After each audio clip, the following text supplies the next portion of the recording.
आपणास वाचून जरा आश्चर्यच वाटेल, पण हे खरं आहे. लवकरच जनगणना सुरू होतेय. आपण हिंदू म्हणून अत्यंत सतर्क, सावधान असलं पाहिजे. हिंदूंना कायमच अंधारात ठेवून धर्मांध जिहादींची बटीक असल्याप्रमाणेच काँग्रेस सरकार वागत आलं आहे. 2011 साली जे झालं ते झालं. आता मात्र सकल हिंदू समाजाने सावधान असलं पाहिजे. रात्र वैऱ्याची आहे. कोरोनाच्या महासाथीमुळं 2021ची दशवार्षिक जनगणना होऊ शकली नाही. त्यानंतर लोकसभा निवडणुका आल्या. गेल्या 14 वर्षांमध्ये समाजात झालेले बदल समजून घेण्यासाठी पुढील धोरणे ठरवण्याकरिता जनगणना होणे अत्यावश्यक आहे. या मुद्द्याचा विश्लेषणात्मक दृष्टिकोन आपण जाणून घेऊयात. लोकसंख्या. भारताची लोकसंख्या हा जगासाठी उत्सुकतेचा विषय आहे. आपल्यालाही या आकड्याविषयी कुतूहल असते. निरनिराळी प्रारूपे लावून लोकसंख्येचा अंदाज करणे अगदीच अशक्य नसते. त्यानुसार भारताची आजची लोकसंख्या 143 कोटींपेक्षा थोडी जास्त आहे. सोप्या भाषेत सांगायचं झालं तर जनगणना म्हणजे एका ठराविक काळात संपूर्ण देशातील किंवा एखाद्या विशिष्ट प्रदेशातील सर्व लोकांची सामाजिक, आर्थिक व लोकसांख्यिकीय माहिती एका विशिष्ट स्वरूपात संकलित करणे, त्याचे विश्लेषण करणे आणि ती सर्व माहिती एकत्रितपणे प्रकाशित करणे. त्यामुळे संपूर्ण देशातील सर्व व्यक्तींची कोण व किती, ते काय करतात, कोणत्या प्रकारच्या घरात राहतात, त्यांच्याकडे काय प्रकारच्या घरगुती सुविधा, सोयी आणि आवश्यक गोष्टी आहेत, याबरोबरच त्या घरातील सर्वांची वैयक्तिक माहिती देखील मिळते. जनगणनेतील महत्त्वाच्या बाबी म्हणजे लोकसंख्येचा आकडा, त्यातील वाढ आणि वाढीचा दर, राहण्याचं ठिकाण, ग्रामीण, शहरी, झोपडपट्टी इत्यादी, वय, लिंग, वैवाहिक स्थिती, साक्षरता, शिक्षण, व्यवसाय, उद्योग, स्थलांतर, धर्म, मातृभाषा, अपंगत्व इत्यादी. यातील बहुतांश माहिती फक्त देशापुरतीच नव्हे तर राज्य, जिल्हा, तालुका, गाव, शहरी विभाग इथपर्यंत उपलब्ध असते. 2011च्या जनगणनेनुसार देशात 35 राज्ये आणि केंद्रशासित प्रदेश, 640 जिल्हे, 5,961 तालुके, 8,001 शहरे आणि 6,40,852 गावे इथपर्यंत माहिती उपलब्ध आहे. हे आकडे जनगणनेची व्याप्ती आणि त्याबरोबरच महत्त्व समजण्यासाठी आवश्यक आहेत. कोणतेही धोरणे आखताना, योजनांची अंमलबजावणी करताना आपण हे नेमके कोणासाठी करतो आहे याचा सरकारलाही नक्की अंदाज हवा. किती व्यक्तींना किंवा स्त्रियांना, मुलांना योजनांचा फायदा मिळू शकतो हे निश्चितपणे कळणे अतिशय गरजेचे असते. अनुमानित लोकसंख्या अशा वेगवेगळ्या गटात जनगणनेशिवाय इतर कुठूनही मिळू शकत नाहीत. जनगणना आणि जन्म मृत्यू नोंद. जनगणनेत लोकसंख्येच्या आकड्याव्यतिरिक्त वैयक्तिक आणि घराच्या संदर्भात अनेक प्रकारची माहिती असते. जनगणनेखेरीज त्या सगळ्यांचे अंदाज बांधणे अतिशय आव्हानात्मक आहे किंवा काही वेळा तर अशक्यही आहे. जन्म, मृत्यू आणि स्थलांतराचा परिणाम जसा लोकसंख्येच्या आकड्यावर होतो तसाच वय आणि लिंग यांच्या वर्गीकरणावरही होतो. या 3 घटकांच्या एकत्रित परिणामामुळेच विविध वयोगटात असणाऱ्यांचं प्रमाण कमी जास्त होतं. धोरणे ठरवताना किंवा योजना आखताना त्याविषयीचे आकडे उपलब्ध असणे गरजेचे आहे. लिंग गुणोत्तर. आपल्या समाजात मुलगा आणि मुलगी यांच्या प्रमाणात देखील दुर्दैवानं तफावत आहे आणि ती विविध राज्ये, जिल्हे आणि तालुक्यानुसार बदलते. हे प्रमाण कोठे किती आहे हे कळणे त्यासंबंधीच्या योजनांसाठी आवश्यक आहे. विविध वयोगटानुसार स्त्रियांचे प्रमाण कमी जास्त होते. तरुण वयात ते कमी असते, तर जसजसे वय वाढत जाते तसतसे तेही वाढत जाते. तरुण वयातील स्त्रियांच्या कमी प्रमाणाचे काही सामाजिक दुष्परिणाम असतात. ज्येष्ठ स्त्रियांचे अधिक प्रमाण असेल तर त्यांच्यासाठी विशिष्ट योजना करण्याची गरज असते. त्यामुळेच वयानुसार वर्गीकरण अधिकाधिक आवश्यक आहे. समाजातील सकारात्मक बदल यावरूनच तर निदर्शनास येतात. म्हणजेच जनगणनेच्या आकड्यांचे महत्त्व अधोरेखित होते ते त्याच्या तुलनात्मक स्थिती समजून घेण्यात. आतापर्यंतच्या 14 जनगणनांची आकडेवारी उपलब्ध आहे. त्यावरून लक्षात येते की वाढ झाली आहे का, किती वाढ झाली आहे, कोठे झाली इत्यादी, किंवा साक्षरतेत दर दशकात वाढ झाली आहे आणि काही राज्यात बरीच जास्तही झाली आहे इत्यादी. याचाच अर्थ असा की जनगणनेची अशी आकडेवारी उपलब्ध असल्यामुळे आपल्याला त्या आकड्यांचा कल कळतो. शिवाय काही गटांची एकमेकांशी तुलनाही करता येते. उदाहरणार्थ, केरळची साक्षरता महाराष्ट्रापेक्षा जास्त आहे, किंवा अनुसूचित जमातींची साक्षरता इतर सामाजिक गटांपेक्षा कमी असली तरी त्यातही दिवसेंदिवस वाढ होत आहे. आता येणारी जनगणना कोविडनंतरची जनगणना असल्याने त्याला एक वेगळे महत्त्व आहे.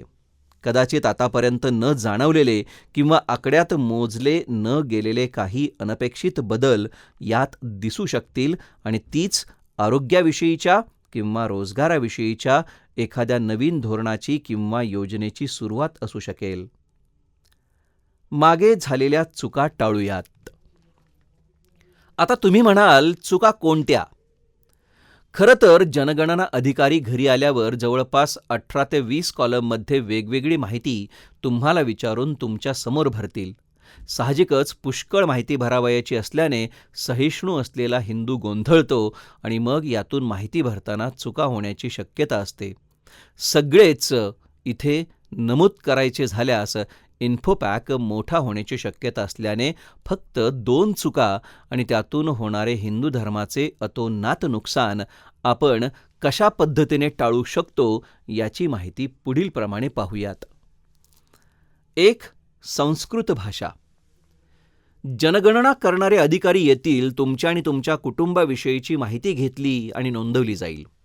माहिती भरताना तुमची मातृभाषा जी काही असेल ती तुम्ही लिहालच, पण अवगत असलेल्या भाषांमध्ये संस्कृत भाषा न विसरता लिहा आणि पूर्ण जरी नाही तरी आजही आपण ती भाषा वापरतो.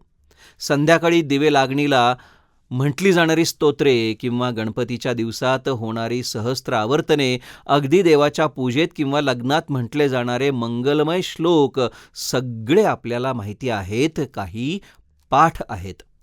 संस्कृत भाषा जिवंत ठेवणं आता आपल्या हातात आहे, कारण मागील सर्वेक्षणात संस्कृत माहिती असलेल्या लोकांची संख्या केवळ काही हजारात आहे आणि त्यामुळे तिला मृत भाषा घोषित केलं जाऊ शकतं. उलटपक्षी अरबी, फारसी माहिती असलेले लोक बरेच जास्ती आहेत, कारण काही राज्यात जिहाद्यांनी अगदी ठरवून या भाषा पत्रकात भरल्या होत्या. मृतभाषा घोषित झाली की त्या भाषेच्या उत्कर्षासाठी कुठलाही निधी दिला जात नाही.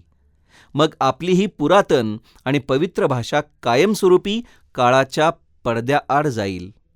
गांधीजी म्हणतात ना, भाषा मेली की संस्कृती संपते आणि संस्कृती संपली की देश लयाला जातो.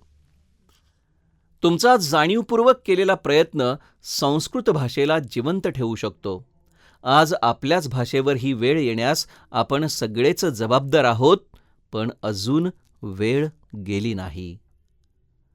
दुसरा मुद्दा आहे इतर धर्म आणि अनुनय.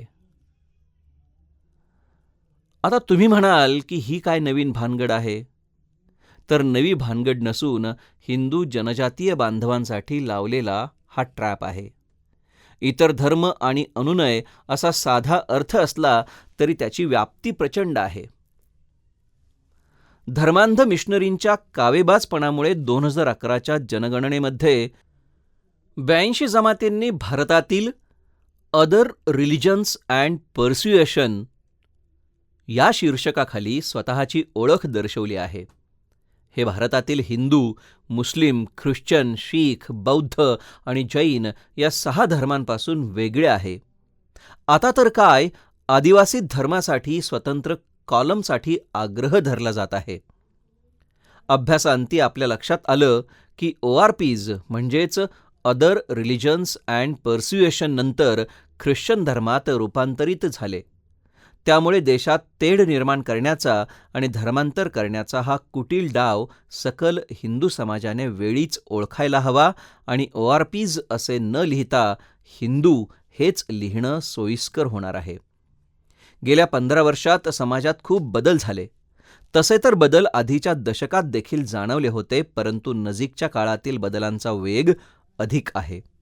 काही बदल विशिष्ट भागात मोठ्या प्रमाणात झाले आणि त्यामुळे त्या भागांचे स्वरूपच पूर्णपणे पालटले. शहरी आणि ग्रामीण लोकसंख्येचे प्रमाण बदलले. स्थलांतर करणे अधिकाधिक सामान्य झाले.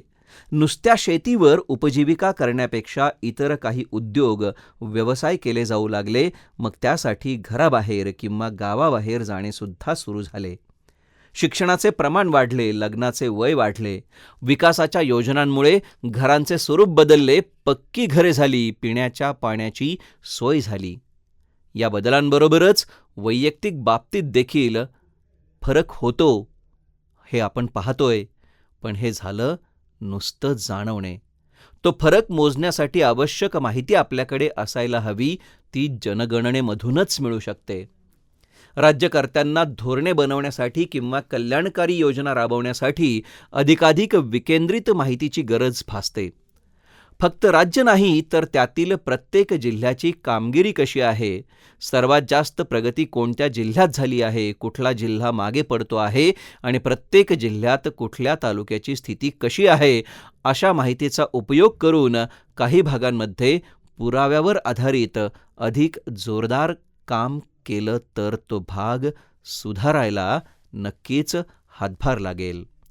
म्हणजेच नुसते अंदाज नाहीत तर त्या माहितीचे काळजीपूर्वक केलेले विश्लेषण देखील तितकेच महत्त्वाचे आहे. हिंदू धर्म टिकवण्याची जबाबदारी कोण्या एकट्याची नसून सर्वसामान्य हिंदूंनी त्यामध्ये आपला खारीचा वाटा उचलण्याची वेळ आली आहे. समर्थ म्हणतात ना, अखंड सावधान असावे, दुश्चित कदापि नसावे, तज वीज करीत बसावे एकांत स्थळी. रात्र वैऱ्याची आहे, आपण सजग राहायला हवं.